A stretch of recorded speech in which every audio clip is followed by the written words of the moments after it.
Well, hello again, and welcome to Lesson 2 in our CHS seminar. We will be learning about setting up jobs and their specs in the best way to make life easier for your team in this lesson. Hopefully, if you have watched the Lesson 1 seminar video about setting up your cost centers, or cost codes master, you learned that we have created a way to set up a master of all job cost centers that will be used throughout CHS for preparing job budgets and proposals, purchase orders, change orders, and posting actual job costs in a way that makes sense throughout the stages of a job. And hopefully you learned that it's a good idea for the builder to set all of that up one time, won't have to be done again, in the best possible way for the team members to use those job cost centers. You know, many people will look at all the features in a job costing software program like this that handles accounting, job costing, and so much more, and they'll think at first glance, oh, this is too complicated for them, or that they don't have the time for it. And that is actually understandable. There is a lot in a software program like this, and you do need to take some time out to set it up. But let's think about that. Now that you have seen how easy it is to set up your list of cost code centers one time, and that those cost centers won't ever need to be re-entered into some spreadsheet again to compare costs between things like budget and actual costs, wouldn't you agree that it might not be that complicated, and that it could free up an enormous amount of time for you and your team?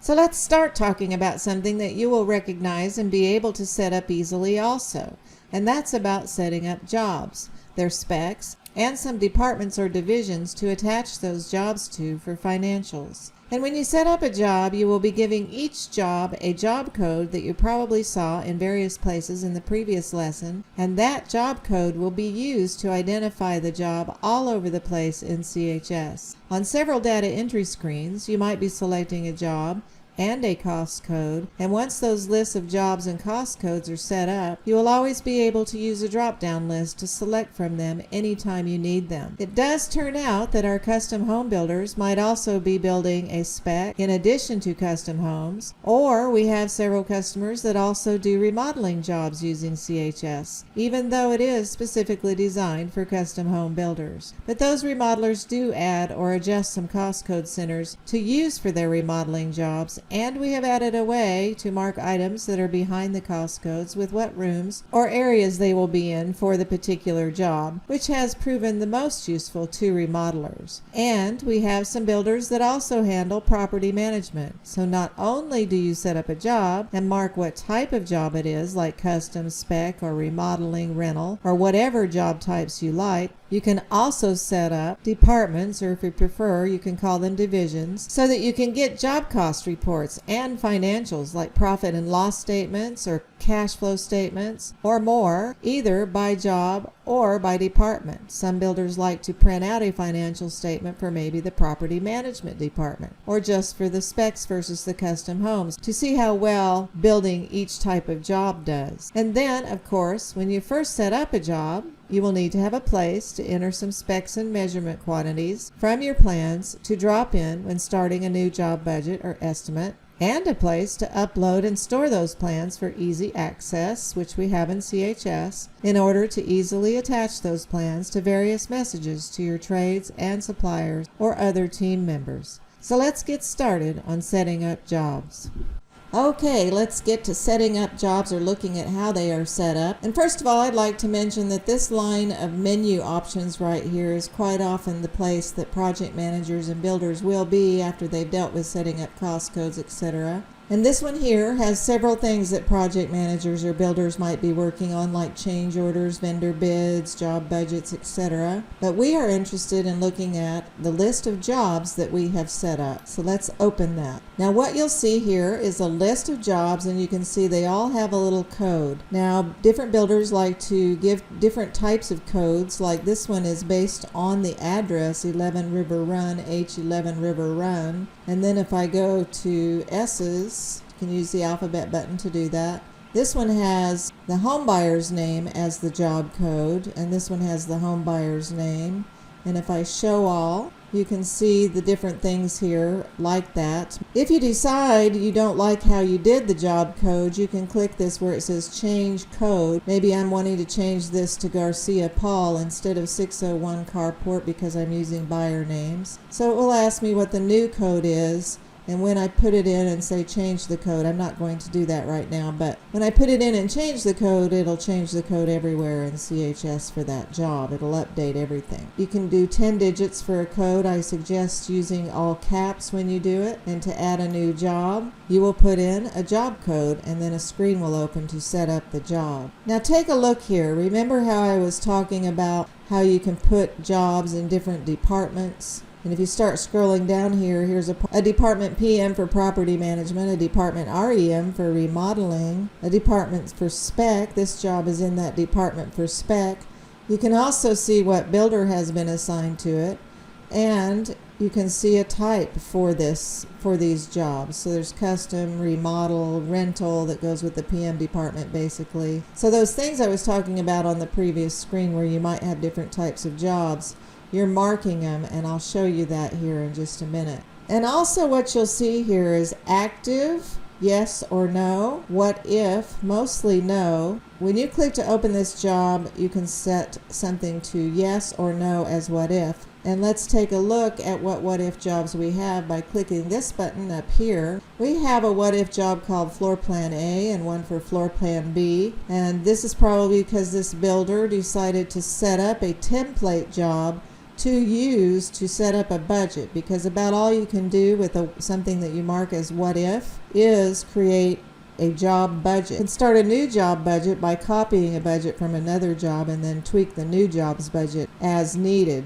So that's what this is a template job. Sometimes builders will mark it as what if because they're just getting a little information. It's not really sold yet. They're just practicing doing a budget to show the prospect, etc. So I'd like to let you know about that. Also, if I click to show all again, I can just see the active jobs. And I'd like to say right up front that I am not a home builder, so pay no attention to my date started and how long a job is taking or various things about it, because I can't keep up with all of that playing like I'm a home builder. So all of my stuff here is basically for demo. Sane here is marked as yes active from way back in 2015, and we didn't ever really do too much with it.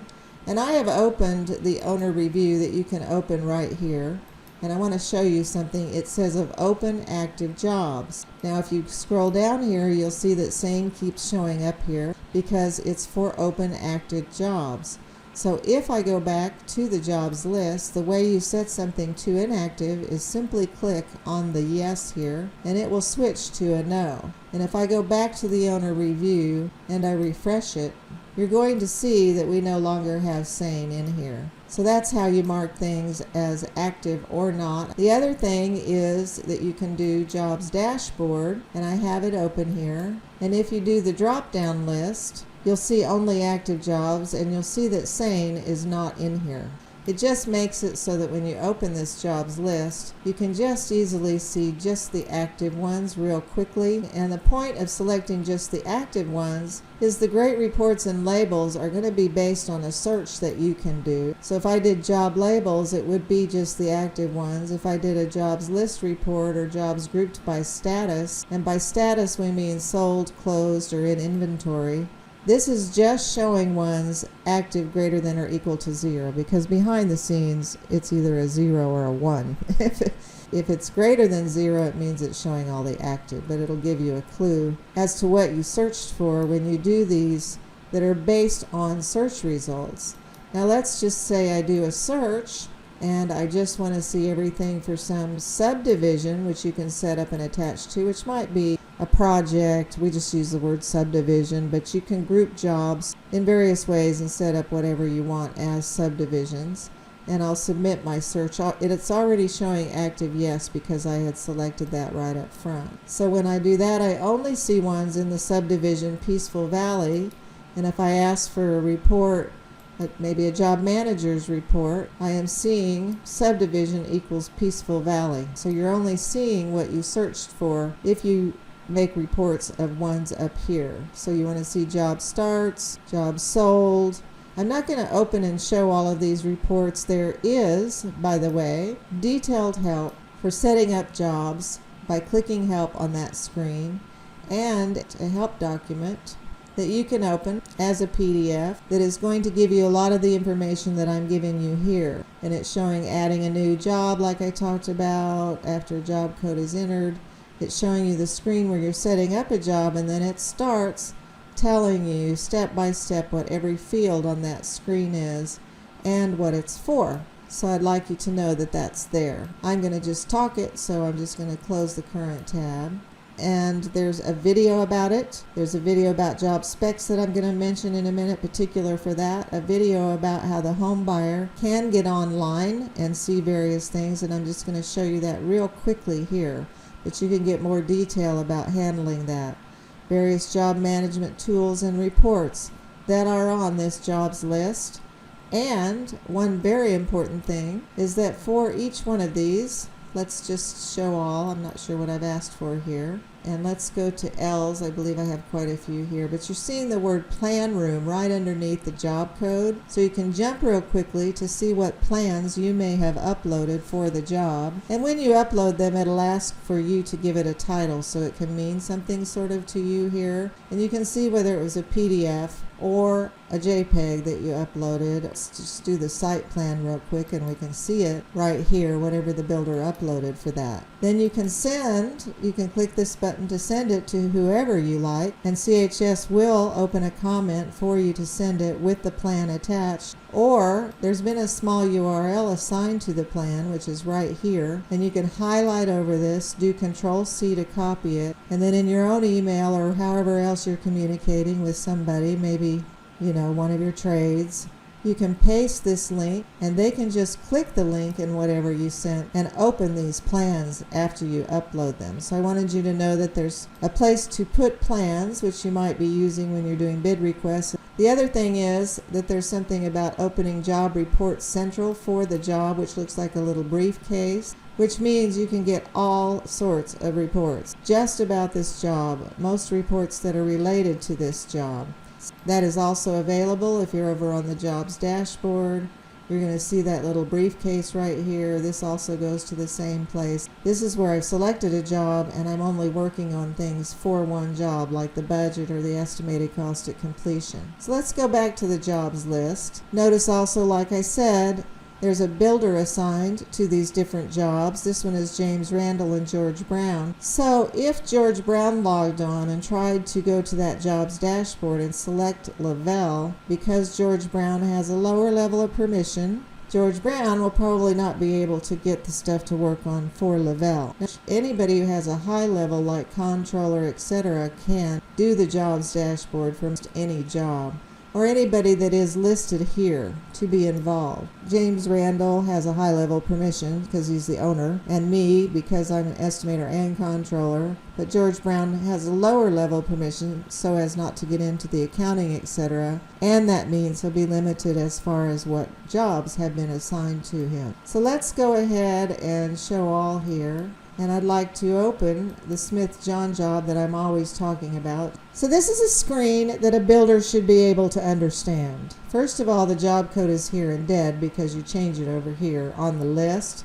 You can set it to active or inactive right here, and what if, like I talked about, yes or no right here. And right here you can type in a type like custom, remodel, and next time you open it, whatever thing that you've typed in here or that's different than the drop down will be in the drop downs. The accounting team will set up departments because you can produce financials by department, and a lot of builders like to see a little income statement for just the spec homes or for just the custom homes. CHS provides a CH and an OH department when you first get it, just because, but you can start adding departments, as many as you like, setting up departments over under accounting. But anyway, you select which department you want the job to be posted to when you're doing accounting. And one really important thing for accounting, the accountant should help you put something in here for where you'd like job costs for this job to be posted. In this case, this is a custom home, and they are posting custom homes to work in progress on their chart of accounts. For accounting, they are on something called completed contract, and when they close the job, they'll move all of that to cost of sales in one fell swoop. There is a question mark button here to explain that here. So for example, let's find one of our rentals right here. And if I click to open this, you can see that it's been called a type of rental, a department PM, and the place to post job costs for the rental.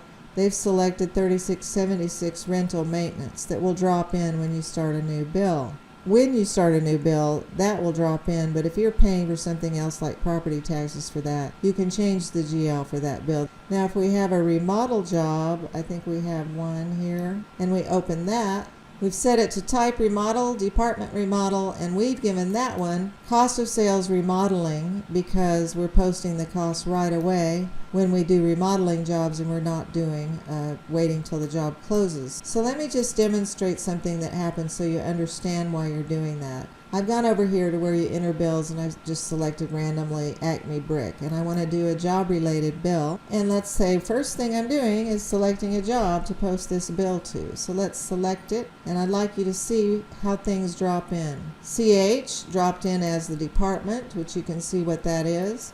1430 for work in progress dropped in as the GL number that we will be using. Based on the job, the department and the GL number that was selected for job costs dropped in. Now if I'm for some reason posting something else besides a job cost work in progress, I can always select a different GL. But so let's select a property management job here and see what happens. So we get the department PM dropped in. We get that rental maintenance GL number, and of course, like I said, we could select another one right now. Let's do that Subin one that was a remodeling, and remodeling department dropped in, and $36.50 for cost of sales. This is all very important, all of these things, when you're entering bills, so that a builder can get a report, or the CPAs, or the accountants, or whoever it is, for a certain department to see how much that department has made, and that these get posted to the right job cost GL for the particular type of job. So I wanted to show you how that's used over there. Let's jump back to the jobs list. Let's go ahead and reopen Smith John. And again, you as the builder would be able to probably fill in all of this. You can select who the job manager is from your group of users. The manager name will drop in. If you don't want it there, you could select none to get rid of it. The builder ID, like I said, George Brown was assigned to this one. And we also have a place for estimator to be able to get into those jobs. It might be somebody in the back office for all we know. Even if it's not an estimator, but you want to give them permission, you could use that there. The builder email attached to that user is what drops in here, because these things will show up, the builder name, the builder phone, the builder email, etc., on things like POs, etc. You can click this to enter some directions to the site that will show up on POs, or maybe some miscellaneous notes that you'd like to type about the job, but the directions to the site will show up on purchase orders. And you can enter lender and title company just to have the information here about the lender, title company, permanent lender if you like, to be able to see that. Over here, this part here, you can't select right here whether it's fixed cost plus markup or cost plus builder fee. That is actually done from the budget worksheet when you're setting the price. You can select from a job status of what if. We just have, that's kind of a doubling up of the what if, but just because you don't want to have it in inventory or sold or closed. Usually inventory is in here when you start a new job, but when you mark it as sold, it'll pop up and tell you. You should put a sold date on it. You should put a start date on it. When you close the job after it's closed, and you use the features in CHS to do the job closing, it's going to ask if you want to mark that the job closing journal entry has been posted. So you can just leave this alone right now, or read the question mark button right here. There's some other places for certain dates. Now I mentioned that I'd like to show you about how the home buyer can get online to see various things about the job, and you can click this right here to set up a home buyer online. Now we have a home buyer selected because we set them up, but you'll see all these check boxes about what they can see and what they cannot see. This one is checkmarked to actually see job costs posted, because this is a cost plus job. You may or may not want them to see various things that are here. but you can control what they will see and send them an invitation that gives them the information about logging on. So this is the screen that the home buyer will see when they log on with the instructions that they have. They will see various photos that you've uploaded. They can also see various documents like change orders, although they'll be able to open a screen to see those same documents, but things that have been sent to them and marked to show the buyer. Also, when you do draw requests, it will be stored. When you store it and post the draw request, they will be able to see the draw request and open it from right here. They can also see what the current contract balance CHS is calculating based on the type of job, etc., that I've gone over in other videos. The job budget, they can see that original budget and notes about it, where they are at with allowances over or under. Here's a real fun one for cost plus builder fee jobs like this one is that those home buyers demand to see what actual costs have been posted, and they can open the actual job costs here and get lists of them and make a report of them and check them out, also see what draw they've been included on. And if you have uploaded something like a copy of the invoice, if the bookkeeper or somebody has uploaded that, they can actually see the invoices that go with that cost so that you don't have to run around giving them copies of all the bills, which is quite often required for cost plus customers. So they can just get on and look at it. They can also see where the estimated cost of completion is heading, and that's all based on what you have checkmarked to show them here. So I'm going to just minimize that. Let's jump back to CHS. What I'd like to talk about here is, I mentioned it while we were setting up cost codes. If you set up a cost code like frame labor to be based on frame square feet and you have entered some specs for this job, CHS, when you open a new budget, will look for the frame square feet and drop it in for framing labor because of how we have it set up. Here's where you set up specs. You can set up as many as you like, and you can set up measure codes as you like and add a new spec, and then you can go ahead and select what type of measure, like living square feet or whatever it is. You can also add new measure codes. Add new measure code, it's very easy. You just type in the code. You'll notice that there's a 1 through 6 here, which are called the top 6 priority measures, and you control which top 6 ones will show up across the top of budgets and maybe some other reports by putting a number 1 through 6 on them. Say, for example, you don't want garage square feet here. You can edit it for being one of the top 6. These will be locked. You don't change the 1 through 6, but you can change which measure code should be here. Maybe you have something else, basement square feet, as one of your top 6 priorities, but I'm not going to do that. I'm going to reset it and then close it.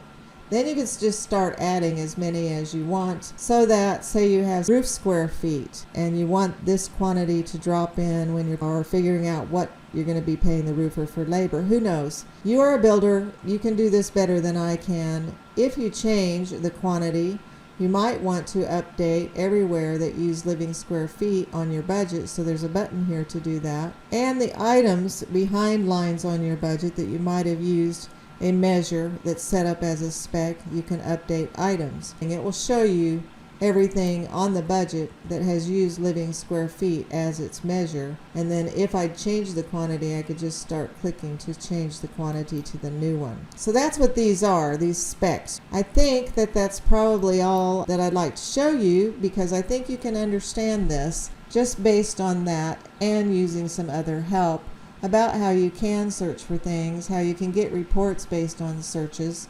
You can get labels, if you like, for what you searched for some file folders, that kind of thing. So this is basically about how you set up jobs, control jobs, and handle jobs that you're going to be doing all kinds of things with in CHS. And again, these jobs will show up in drop-down lists everywhere that you're trying to do a purchase order, a change order, a budget, etc., so that you can select the job that you're going to be using. This is the master of all your jobs. Okay, we've done Seminar 1 and Seminar 2 where we have set up Cost Codes Master to be able to track our cost code centers throughout CHS. And we have set up some jobs, and we're ready with a new job to start budgeting for the costs for that job, to predict the costs. It would be our budget and will be used as a proposal for the customer. And then we can request bids there, upload and post bids. We can drill down on historical data and actual costs for previous jobs to help us with our estimating, or we can use items for estimating. You can also set up different templates, and we'll see that in the next seminar, like job proposal or not for construction or here's your final or whatever it is that you print at the top of those budget reports or proposals that you give to the customer, and that you get the job because of your CHS proposal. We have a whole video about getting the job because of all the notes that you can write on the proposal, etc. And hopefully you don't miss seeing that. So stay tuned. We will start with seminar number 3 about budgeting or estimating for a brand new job.